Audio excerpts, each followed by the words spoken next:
Spoilers lie ahead. Adapting any art form into a movie presents a tricky proposition.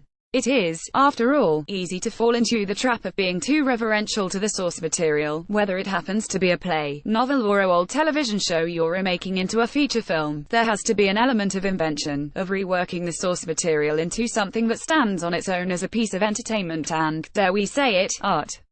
This would go some way to explaining why Super Mario Bros., the 1993 feature-length adaptation of Nintendo's hit video game series, only vaguely resembles the property on which it was meant to be based. Released in a busy summer, one dominated by another flick with dinosaurs in it, Jurassic Park, Super Mario Bros. Was a critical and financial flop on its release 25 years ago. Made for a lavish $48 million, just $15 million less than Jurassic Park cost to make, its $20 or so million returns were surely grim reading for its investors. And given the talent involved, from its actors Bob Hoskins, John Leguizamo, Dennis Hopper to its filmmakers, exactly why it all went wrong is something of a mystery. Join us, then, as we dig into this frequently maligned film, to see if we can find a few remarkable things to report about it. 1. It's surprisingly murky for the army of kids who played Super Mario Bros. Through the 80s and 90s. Setting eyes on the movie adaptation must have been a bizarre childhood moment. The blue skies, cartoon landscape and bouncy effervescence of the game are nowhere to be seen. Instead, there are animatronic dinosaurs, long shadows and strange hints of UAL menace. As in the game, Mario and Luigi are a pair of Italian-American plumbers based in Brooklyn. They're played, respectively, by Bob Hoskins and John Leguizamo. Unlike the Super Mario Bros. Super Show, a late 80s, early 90s attempt to turn the video game into a sitcom, the movie makes no attempt to replicate the colors of the game or its suggestions of cartoon humor. Instead, Mario's a sullen, somewhat cynical middle-aged man, while Luigi is in his 20s, idealistic and oddly fascinated with pseudo-scientific TV shows. The plot sees Mario and Luigi drawn into an alternate universe created by the meteorite that killed the dinosaurs 65 million years ago. This meteor, we learn, formed a parallel Earth where a few dinosaurs survived and evolved into cold-blooded humanoids. Princess Daisy Samantha Mathis is one of their reptilian number, and SHES being kidnapped by Iggy and Spike Fisher Stevens and Richard Edson respectively, the underlings of the evil King Koopa Dennis Hopper. Koopa, who rules over the dystopian city of Dinohattan, hopes to use Princess Daisy and her meteorite fragment necklace to fuse the two parallel dimensions together, and conquer the realm of humans. Needless to say, it's up to Mario and Luigi to head into the lizard dimension to stop him. The story's actually a bit more complicated than this, and there's all sorts of stuff in here about fungus and reptiles and resources. Really, though, the movie's more about spectacle than story, with directors Rocky Morton and Annabelle Jankel, previously of Max Headroom and DOA fame, seemingly more interested in exploring the gigantic dark sets they had constructed in a disused cement factory in North Carolina. Here, lizard women push their eggs down the street in pushchairs, street vendors sell fried salamanders in bread rolls, and neon King Koopa propaganda posters glower down from skyscrapers. It looks less Mushroom Kingdom and more Blade Runner noir, too. Bob Hoskins didn't know he was making a video game movie. There's a lot to be said for researching a role before you sign up to play it. Legend has it that the late Bob Hoskins had no idea that Super Mario Bros. Was based on a video game when he agreed to take the lead. It was only later, when his son happened to ask what he was working on, that the truth was revealed. The late Hoskins, who later admitted that he took the part for the money, would soon have his hopes of an easy paycheck thwarted. In a rather tight-lipped interview on Entertainment Tonight in 1993, Hoskins said, "If you're going to survive this film, you're going to have to be very, very careful. I got stabbed 4 times. Electrocuted. Broke a finger. Nearly got drowned. And that's just what happened to me." These Rasputin-like brushes with death were only a small part of the grim things going on behind the scenes. The director's desire to make a dark fantasy clashed with what investors had in mind, namely, a cute family movie.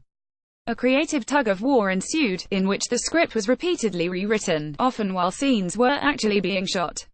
In the nightmare of sets being built and torn down, accidents happened.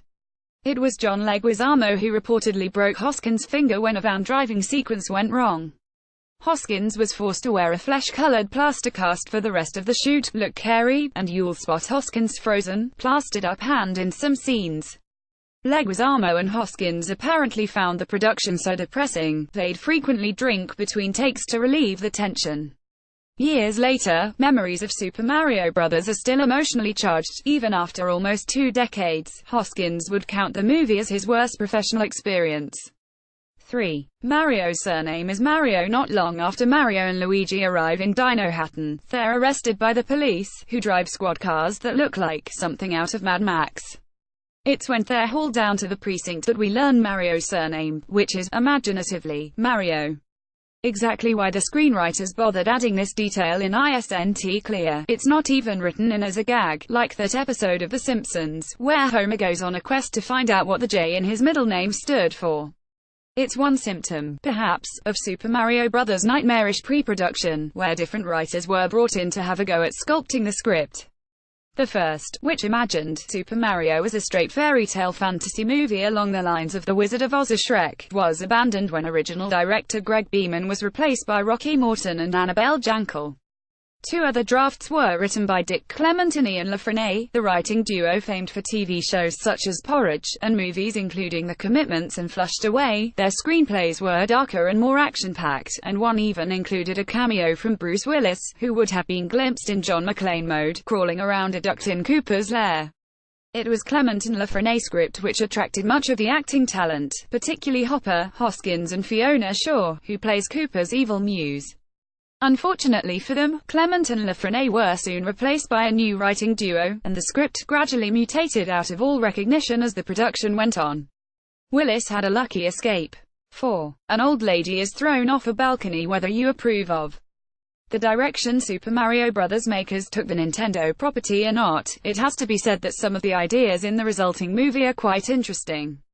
Taken on its own terms rather than a video game adaptation, it's a weird, often surprising, jumble of bickering humor and grungy action, complete with car chases and outlandish shootouts. It has to be said, though, that nobody involved seems particularly interested in the property's origins. It's even said that the directors had the desire to make a parallel universe fantasy movie before they took Super Mario Bros. On, and simply adapted the property's characters to fit their pre-existing ideas. This might explain why the characters bear no resemblance to the immediately sketchy ones in the video game, with King Koopa otherwise known as Bowser now a half-human, half-lizard instead of a monstrous turtle with a shock of red hair. Similarly, the game's cheerful mushroom fellow Toad is a busker played by Mojo Dixon in the movie, and later turned into a Goomba here imagined as a breed of shrunken-headed reptiles. Yoshi, the adorable dinosaur sidekick who first appeared in 1990's Super Mario World, makes an appearance here as a realistic yet still quite cute animatronic lizard who could have wandered in off the set of Jurassic Park. Even Mario and Luigi spend much of the film in a selection of hooded tops and baggy trousers. It's not until well past the halfway point that they finally get to don their more familiar red and green overalls.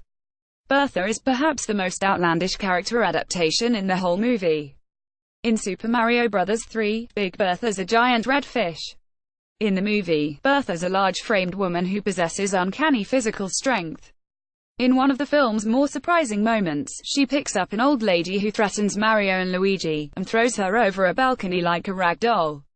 By this point, one begins to wonder what would have happened if the directors had adapted Alice in Wonderland as a dark dystopia instead.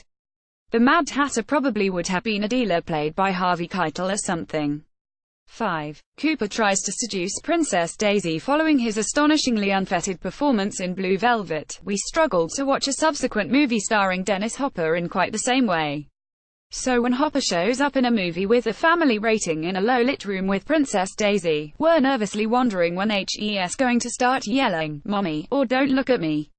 Actually, what happens is only slightly less disturbing.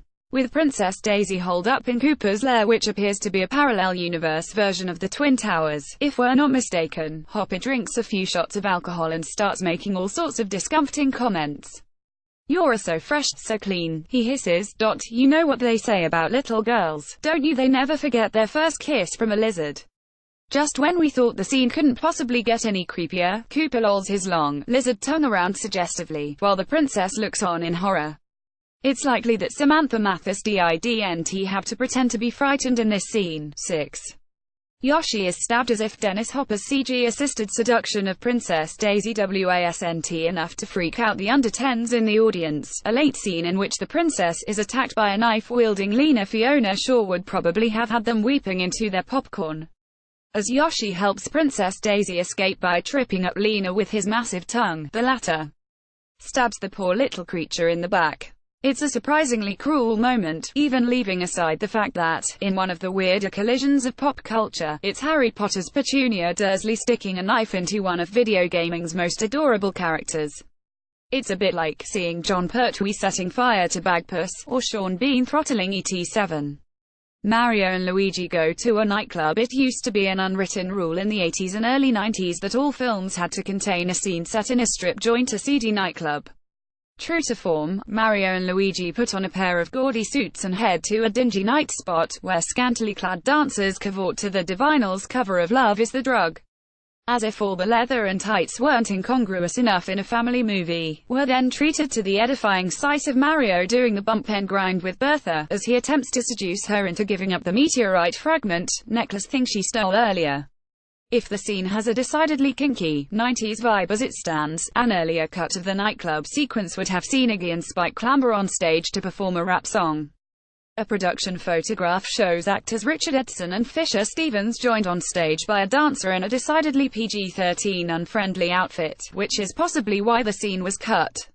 In case you were wondering what the rap was like, here's a sample of the lyrics, courtesy of SMB Movie. Well, we just met two plumbers who had an idea. They showed us the light and new frontier. Mario and Luigi, they know what's right. We gotta take our stand and put up a fight. 8. Bob OMB is actually quite cute. In a film in which we've already seen Yoshi stabbed and Princess Daisy menaced by Dennis Hopper, we were beginning to wonder whether any of the video game series' childlike whimsy had survived the transition. And then, somewhere around the 80-minute mark, a Bob OMB shows up, and for once, it looks almost exactly like its counterpart in the game. It's simply a little wind-up bomb with eyes, and looks adorably handmade, like something from a Michel Gondry film. For a brief moment, as the little device trundles along the ground causing panic, its destructive power being far greater than its diminutive size implies, the sense of cruelty and cynicism lurking in the rest of the film briefly disappears. But then you happen to notice that the Bob OMB's wearing Reebok trainers. 9. There's a cameo from the Super Scope. The Super Mario Bros. Movie may have made only passing references to its video game source, but one particular Nintendo product did make a brief yet prominent cameo appearance. The Nintendo Super Scope was the company's next-gen replacement for its NES Zapper light gun.